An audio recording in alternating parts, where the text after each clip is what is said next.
Good afternoon, ladies and gentlemen. Welcome to Thursday's Market SITREP here at Top Gun Options. Matthew Buckley, call sign Wiz, had a great debrief this morning where we covered the one-day bearish S&P 500 trade we placed yesterday. Nice $1,700 gain in 5 hours yesterday. And this morning we also covered closing a long volatility trade out, I think it was the December 16th calls, over $7,000 in closed volatility trades this week. Ladies and gentlemen, told you this was going to happen, man. Told you you had got last week. I said absolutely positively you must get long volatility. And then what happened? So I said that right there and boom. Absolutely great call. Over $7,000 this week, folks. So there's a nice little gift for Christmas, a little pre-Christmas gift, and we got a lot of trading to go. We looked at a new bull put spread on FXI. It's up about 150 bucks. That's the iShares China ETF. What? You're actually getting bullish on China? I think the president's going to punt on the tariffs next week, and we're going to talk about that in a couple minutes. Also covered the bear call spread on the S&P 500, the 3130, 3135, up about 23%, 900 bucks right now. Looks like the S&P 500 is having a little bit of a tough time getting off the mat here, and we'll talk about that in a couple minutes. Let's get this out of the way. A couple of things. If you want a great Christmas present for yourself, for a loved one, or a friend or something like that, head to go.topgunoptions.com/book. I will personally sign and autograph this book, or to whoever you wanted to. Just go ahead. It's $35. That's it to get this autographed. We ship around the world. I've sent books to Turkey, Afghanistan, to China, Australia. We've sent books all around the world, autographed to whoever you want. All you need to do is head to go.topgunoptions.com/book. It will help you improve your personal and business, charity, whatever you do, it will help you improve your execution. I just got a couple nice texts today from a buddy who runs a vodka company, and he's like, man, I needed this book 2 years ago. I'm kicking myself, but I'm going to start implementing he's only like halfway through this book, and he's already saying it's improved his business. But anyway, what an embarrassing day for Democrats. Nancy Pelosi, first of all, completely going unhinged. A reporter rightly asked her, like, hey, do you hate President Trump? And then she goes absolutely ape shit on the guy. How dare you use the word hate with me? I don't hate anybody. I'm a Catholic. I'm a Catholic. Supports partial and afterbirth abortion. This is a woman who supports killing a child up until the moment it is coming out of its mother. And if you're the governor of Virginia and some other freak show murdering, infanticide supporting Democrats, afterbirth. Remember that guy? The guy with the black face who's still the governor of Virginia, the guy who said, well, if the baby was born accidentally, we'd keep it comfortable, of course, but within consultation with the doctor and the mom, then we'd terminate it. What the fuck? What? The man's a murderer. But anyway, so Nancy Pelosi snapping at this reporter because she's a Catholic. Last time I checked, the God that I worship as a Catholic doesn't believe in destroying the gift of life or actually committing murder like after it's born. So go fuck yourself, Nancy. I'm sick of your bullshit. Today was the last day of your speakership. This country is going to be dragged. I can't wait to see. Oh, how about Joe Biden? Joe Biden had a great day today, too. He called an Iowa voter fat, almost got into a fight with him here. You got to watch this clip, man. Hey, fatty. He calls him fat. Calls this guy fat, Joe Biden, and also says they're in Ohio when he's in fact in Iowa. This is absolutely insane, the way he talked to this guy.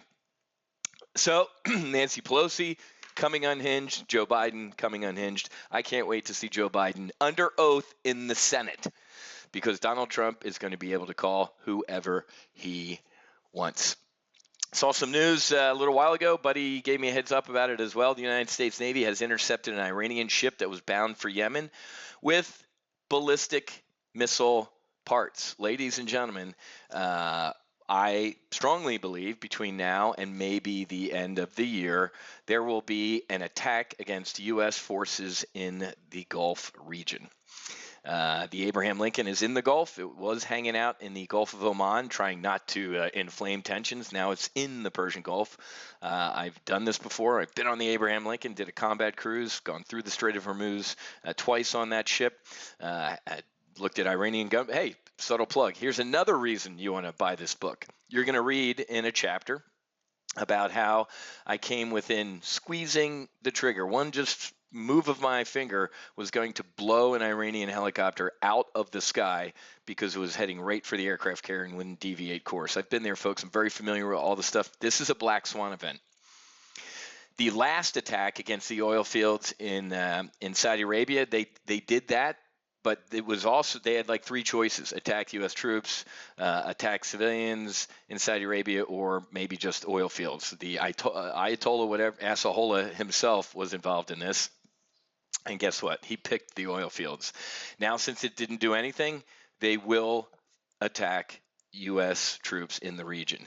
That will not, screw the market, but obviously you're listening to my SITREP for a reason. This will be bad. Don't want it to happen. You guys know how I feel about this. President Donald J. Trump has invited this. Right? They seized British tankers. We didn't do anything. Okay, great. They shot down a U.S. drone. We didn't do anything.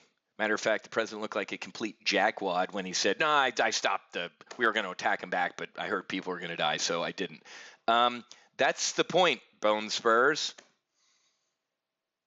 Now, after they attacked a quarter of the world's oil infrastructure, the Saudi Aramco facilities, we didn't do anything. Now he's put U.S. forces at risk. This is on his head. Very bullish on Brazil. We've covered that this week. Bolsonaro's doing a great job down there. Their economy reportedly this week, fastest pace in 6 quarters. Good on them. Now let's get to the Chinese clown car. The Chinese China offers official reassurance on trade talks with the U.S. that everything's good and on track.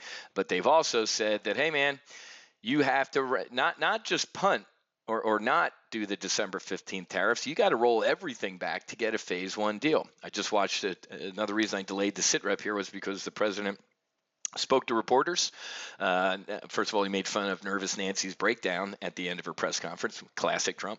But he also said, well, December 15th, I could increase the tariffs or I might not. I'm like, okay, man. So based on just watching him and his body language, it's a coin flip. So let me tell you this. This is why I got bullish on FXI. Ooh, good. Now the trade's up $300. If the president is going to punt on the December 15th tariff, that's a Sunday. They actually technically go into effect at midnight, right? On the 14th. That's the 15th, right? If the president is going to punt and not do them, he will announce it next week and during trading hours. Why? The dude wants a market pop. I've been thinking that the guy doesn't want a red Christmas. He doesn't want this. Although this week he did say what when he was over at the NATO summit? Hey, today's market pullback is peanuts. He said peanuts. Whatever. It's nothing. Stock market's doing great. I don't care if the market pulls back on all this trade stuff. Whoa. And, of course, he lied through his teeth when he looked into the camera and said, I don't follow the stock market. Who cares? I could show you 3 tweets in like the past 3 weeks where the guys said new record highs, enjoy it. Almost every political rally this guy has lately says what? How's your 401k doing? So obviously the dude watches the stock market. So if he punts, it's going to be during the week and during market hours so he can get a nice pop. If he's going to let them go into effect, we ain't going to hear a word until that day. That is my prediction. Okay, so we still have some long volatility positions on. We had 3 of them on. I closed 2 of them for $7,000, and we still have some out to the middle of January. Why? Because if he does punt on the tariffs and we resume the Santa Claus rally in the year end, we will absolutely get a January pullback. Period. You've heard that here first. So we're kind of flopping around here. Dow's up 20, S&P's up a little bit, but folks, we definitely are over our ski tips a little bit here. And to be honest with you, the Chinese still haven't more or less formally hit us back in the teeth because of the Hong Kong pills. Some people this week said, you know what, for all their bluster, China really hasn't responded to that.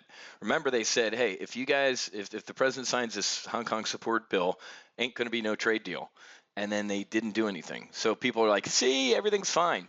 Folks, China's in this for 1,000 years. We're in this for what are we eating for dinner tonight type of mentalities. Two different mentalities. They might be biding their time. I do not think we have heard the last of this. And if the trade war gets a little bit worse, if Trump goes higher on the 15th, they will go bananas and go nuclear. Hopefully not physically. Okay? All right, so a lot going on. Including cream of some young guy saying, hey, Trump's going to get a Christmas gift if he doesn't, give us some coin, which every president in the past has done. Bill Clinton, the Bushes, one, and the Coke drunk C-average student one. Can't stand that guy. That guy drives me nuts. And his dad, deep state dad, Obama, everybody kissed this guy's ass with money, and they did nothing. Trump ain't going to do it. So this is a potential black swan event as well. So make sure, even though the VIX popped, doesn't mean it's necessarily going to go down here, right? Take a look at the VIX. It can stay elevated. Take a look at this. 1 year chart of the VIX. Freak out. Elevated, elevated, elevated. Okay, nothing's going on. Freak out. Elevated, elevated, elevated. Nothing's going on. Freak out. Really staying elevated for a while. And then nothingness. Freak out. And then nothing. I don't know, man. We have a line in the sand on December 15th. We got a week to figure out what the president's going to do. We're either going to get a market implosion if he raises tariffs, or we're going to get a rip your face off rally. And I'm going to teach you how to trade that. So make sure you become a member here through one of our services. Okay, I got to get going. Have a great rest of your day. Happy hunting. Make sure you hedge, and God bless. I'll be back with Friday's market wrap up.